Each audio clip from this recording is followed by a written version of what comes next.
Every empire insists that its money will endure. Every government swears that its promises are eternal, that the currency it prints and the confidence it commands are permanent foundations of civilization itself. But time is merciless. Century after century, the record shows the same outcome. From Rome to France, from the Confederacy to modern Lebanon, entire populations have awakened to find their savings drained of worth, their salaries turned into dust, and their futures confiscated by the very systems they believed would protect them. Collapse isn't a rare event. It's how things tend to go. The real question, then, is not whether financial systems fail. They always do. The question is what remains standing when they do, and who among us manages to keep something real. The most seductive lie of finance has always been permanence. We open our banking apps, look at the numbers glowing on the screen, and convince ourselves that those digits represent security. We see paper and metal and assume they are the bedrock of order. But money is not solid ground. It is made of trust, and trust is the most fragile material ever invented. It can vanish in a single night. That is why history, brutal as it is, remains our most reliable teacher. Every collapse leaves a trail of evidence behind. Lessons carved into ledgers, patterns written in panic, and warnings left by those who barely escaped. And if you study those traces long enough, a single truth emerges. The people who survived were not the ones who trusted most. They were the ones who began to doubt first. Take the Byzantine Empire, often remembered as the eastern half of Rome that somehow endured 1,000 years longer than its western twin. Its economy revolved around one coin, the gold solidus, a piece of metal so pure and dependable that merchants from the Mediterranean to the Silk Road treated it as unquestionable. For centuries, it functioned as the closest thing the medieval world had to a global reserve currency. You might expect that the Byzantines, heirs of Rome, would have remembered how their predecessors destroyed the silver denarius by steadily watering down its purity until it was little more than base metal plated with deceit. Yet centuries later, they followed the same fatal path, only this time with gold. The imperial mint began shaving fractions off its coins, stretching their purity thinner, blending the gold with cheaper alloys to create more of it. At first, nobody noticed. Trade continued, markets bustled, and the illusion held. But confidence, once cracked, never truly heals. The solidus that had anchored Mediterranean commerce for centuries became just another symbol of political desperation. When the gold content fell, the credibility of the state fell with it. Debasement hollowed out the empire's financial core, and Byzantium's stability dissolved like dust in water. What endured through that implosion was not the emperor's decrees or the imperial treasury's assurances. It was the quiet wealth of merchants who had hoarded real metal, stored grain, or secured land beyond the reach of imperial hands. That is the first law of financial survival. Governments cannot resist the temptation to dilute their currency, and when they finally do, genuine value flees into things they cannot counterfeit. Yet not every economic collapse begins with kings manipulating coins. Some arrive like storms, unexpected, indiscriminate, and devastating. In the mid-14th century, Europe met one of those storms, the Black Death. Between 1347 and 1351, as many as half of all Europeans died. Cities emptied overnight. Villages turned silent. Trade routes that had bound continents together broke apart. And yet, within that tragedy lay an economic paradox. When half of the workforce vanishes, labor becomes precious. The survivors, suddenly indispensable, could demand wages their ancestors never imagined. Land and food, once scarce, became abundant compared to the living. Families with access to silver, goods, or even strong backs found themselves in a world transformed. Estates that once cost a fortune could now be bought for a fraction. Entire manors lay abandoned, and the few who endured had their pick. If that dynamic sounds strangely modern, it should. During the COVID pandemic, we saw a gentler version of the same pattern. Disrupted supply chains, sudden scarcities, and governments printing unprecedented sums to prevent the economic engine from seizing up. Those who owned tangible assets, land, commodities, or functioning businesses, emerged stronger, while those whose wealth existed only on paper watched inflation quietly erode their security. Catastrophe, both medieval and modern, is an accelerant. It redistributes power faster than any policy or ideology ever could. Now shift to Renaissance Florence, the beating heart of European finance. In the 14th century, Florence's merchant bankers transformed money into abstraction. Gold and silver were replaced by credit ledgers, letters of exchange, and faith in reputation. For decades, this system worked flawlessly. The great houses of the Bardi and Peruzzi lent fortunes to kings, especially England's Edward III, who needed endless funds to wage war against France. When Edward defaulted, the illusion collapsed. Both banks imploded, their depositors ruined, their clerks unemployed, their clients unpaid.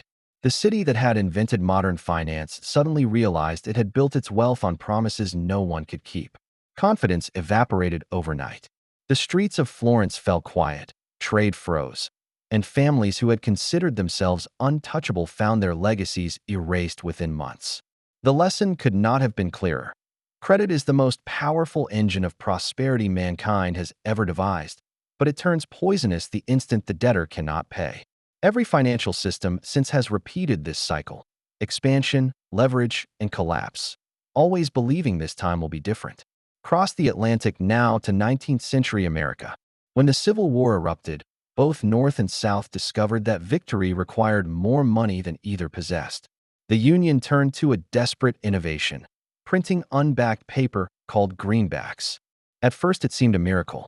Armies were paid, factories ran, and the war continued. But the miracle had a cost. Prices doubled, then tripled. Soldiers demanded higher pay just to survive. And as inflation spiraled, speculators hoarded gold, trading it like contraband. In the Confederacy, the fall came even faster. Southern paper currency disintegrated before the war even ended. By 1865, the notes that once bought a horse could scarcely buy a loaf of bread. The Confederacy did not only lose on the battlefield, it lost in the marketplace, defeated by its own collapsing money. The only assets that retained value were tangible: land, goods, and metal. The Civil War confirmed a truth as old as Byzantium. Wars are financed with illusions, but survived with reality. A century earlier, France had already illustrated the same principle under a different flag. The monarchy, addicted to wars and extravagance, had bankrupted itself long before the Revolution. By the 1780s, the state was surviving on borrowed time and borrowed money. When revolution came, it promised a new order and issued new paper, assignats, backed by confiscated church lands. At first, the policy seemed ingenious. The new notes circulated freely, paying soldiers and merchants alike.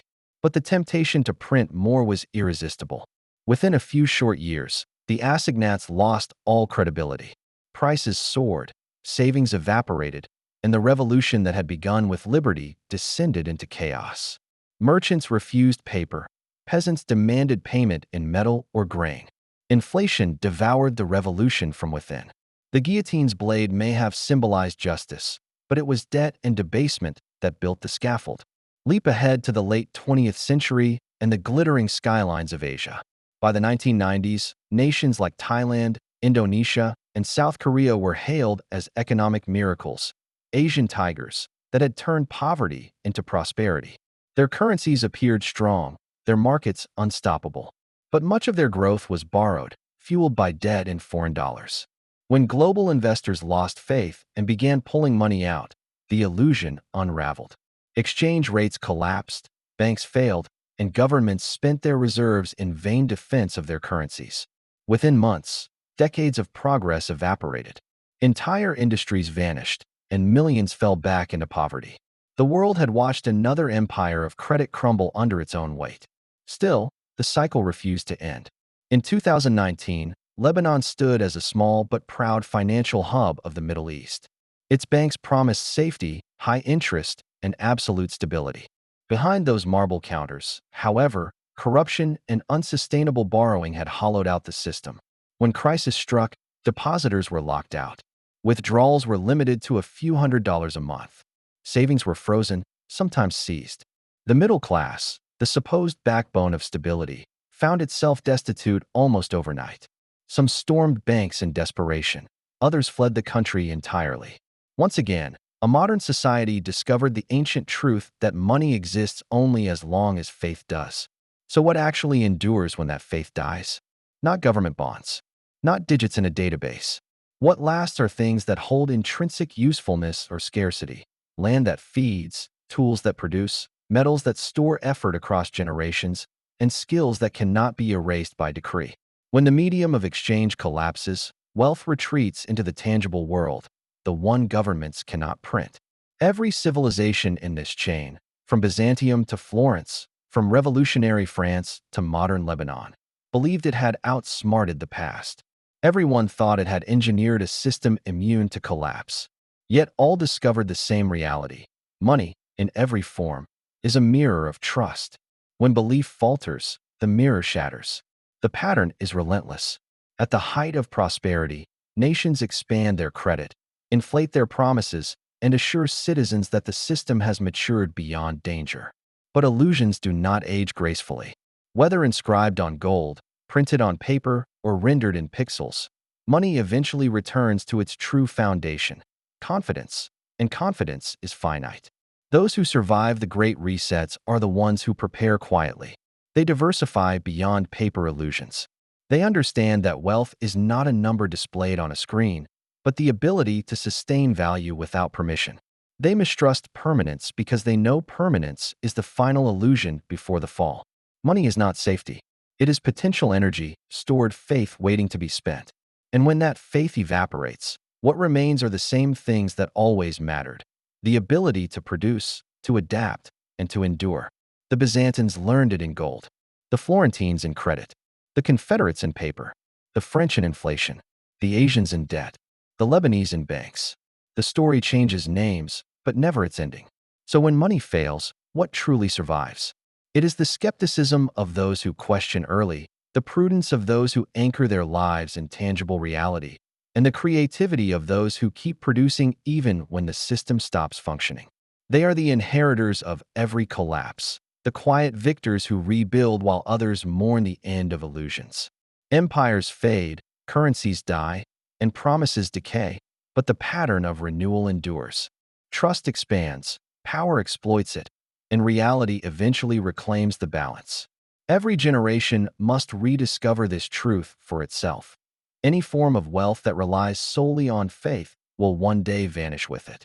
And when that day comes again, and it will, the survivors will not be the richest, but the most adaptable. They will be the ones who understand that the real currency of survival is not gold, or paper, or code. It is resourcefulness, knowledge, and the courage to act before the crowd understands what's happening.